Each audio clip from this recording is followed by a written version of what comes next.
এখন আমরা আছি মাতলা নদীর তীরে। জায়গাটি দেখুন বেশ সুন্দর। লোকজন এসছে এখানে সময় কাটাতে বিকেলবেলা। সবাই সূর্যাস্ত হয়েছে। ওদিকে ওয়েস্ট বেঙ্গল ট্যুরিজমের যে গেস্ট হাউসটা আছে, যেটা নিমপিট আশ্রম থেকে, রামকৃষ্ণ মিশন আশ্রম থেকে নিমপিটের পরিচালিত হয়। এদিকে দেখুন সুন্দর একটা দৃশ্য। এখানে একটু হেজি হয়ে গেছে, কুয়াশা হয়ে গেছে। এখন ওয়েদারটা খুব মনোরম। ওপরে আকাশে মেঘও আছে, গরম একদমই নেই। আর এদিকে নদীর ধারেই ধানের ক্ষেত।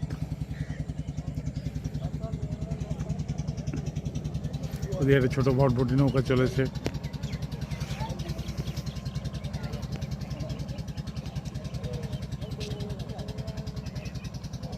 মানুষজন এখানে অনেক আসে ওদিক থেকে এসে এখানে বিকেলবেলা ভ্রমণ করে।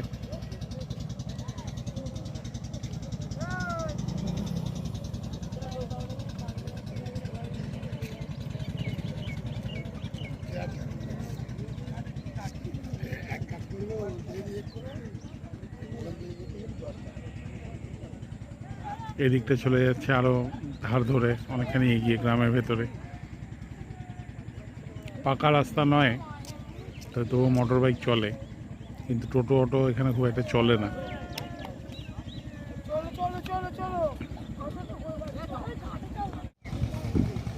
এখন আমরা ঝড়খালি চলেছি কৈখালি থেকে, কৈখালি ফেরিঘাটের জায়গা থেকে। তো এই ফেরিটা আমাদের নিয়ে যাবে ঝড়খালি। এখান থেকে 1 ঘন্টা লাগবে।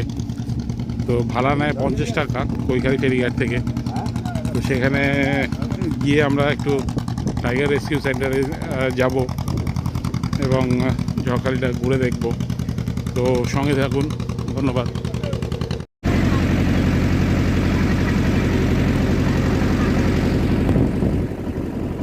আমরা এখন ঝড়খালির দিকে এগোচ্ছি নৌকোয় করে খেয়াতে। সঙ্গে আমরা এখন বোটে আছি।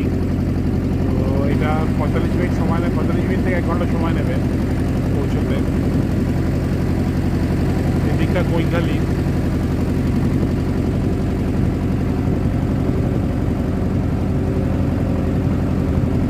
আমাদের গন্তব্য হচ্ছে গিয়ে ওই দিকটায়, ওই দিকটায় আমরা যাবো।